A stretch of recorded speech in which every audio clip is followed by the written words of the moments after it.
Hello, I am Brian Foster, and I'm talking about Spiritism. Today, I'm going to talk about Christ, the right hand of power. Jesus Christ, the prophet from Nazareth, the marvelous person who brought us the concepts of forgiveness, charity, and fraternity during the time of the emperors Augustus and his stepson Tiberius in Rome, is not the subject of this chapter. There are countless other tomes describing and exploring the story of Jesus in human form during his short but impactful duration on earth. That he was a poor carpenter who brought an enlightened philosophy which dramatically changed the world over the course of centuries is without question. The Christ the world knows is but a small subset of the true Christ. Christ, the immortal spirit, is a pure spirit of untold energy and power. His exact composition is even unknown to those residents at the 10th level of heaven.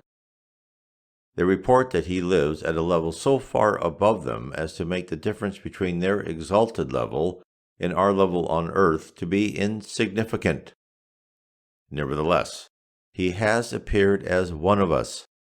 Nothing so close to God has ever been on our planet before. Little wonder that his mere presence, words, and deeds revolutionized mankind's culture and morals forever.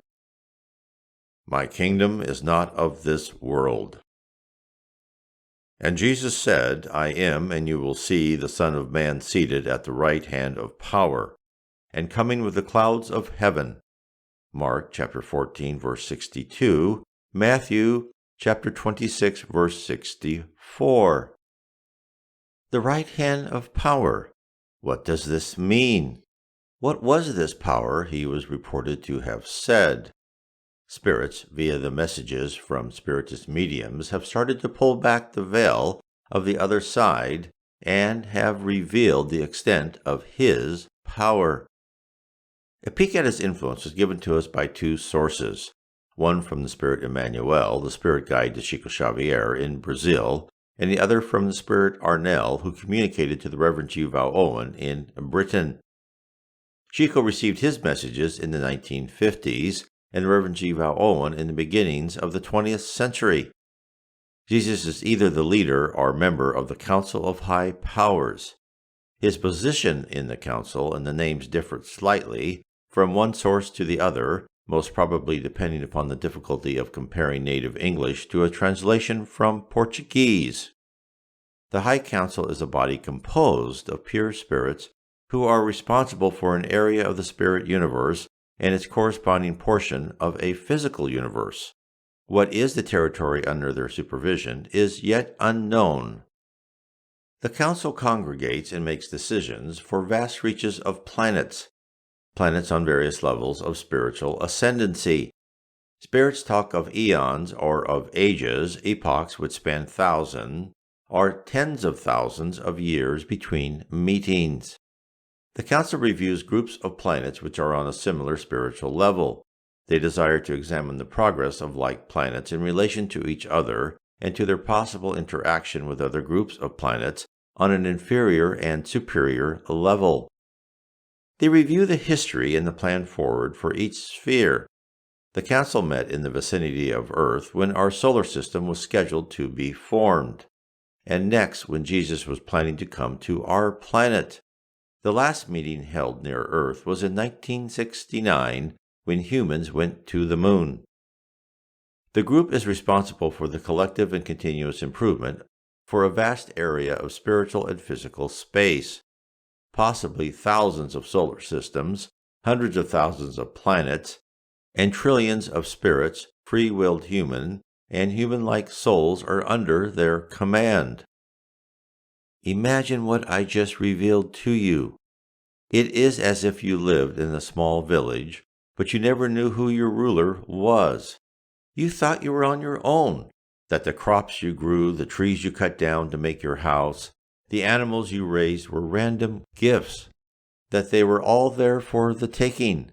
Then you learned that each and everything you touched or utilized was a creation of a supreme overlord, that you, in fact, were under their direct command, that nothing, even the air you breathe, was possible without the knowing direction of the high lords. Everything you knew before was invalidated. Your position in the village, your possessions, and your family had to be reassessed. Instead of being an important gear in the daily working of the town, you are now a mite, a bit of dust. This realization is why the great Spiritist medium Francisco C. Chico Xavier, when he was autographing books one day, signed his name Cisco, meaning a speck or a grain of sand in Portuguese. A lady bought one of his books and had Chico sign it. She left and then looked at the signature. Instead of Chico, she read Cisco. She returned and asked Chico, "Why did you sign your name Cisco?" Chico answered, "Because that is how I feel."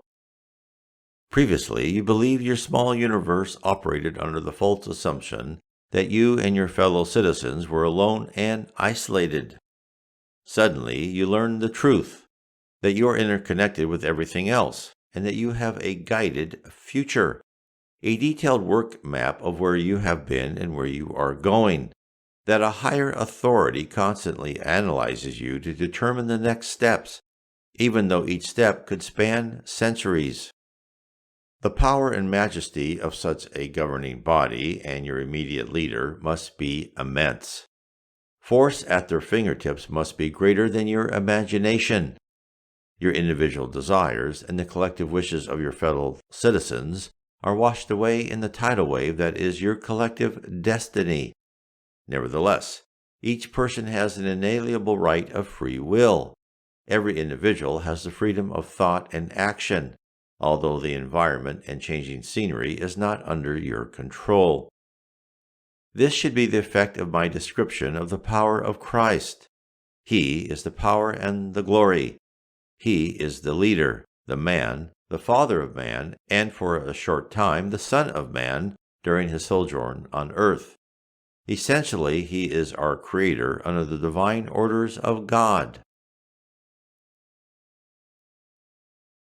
If you would like to learn more about Spiritism, please read my book, The Spirit Realm. Spiritism has proved the reality of our existence. God bless.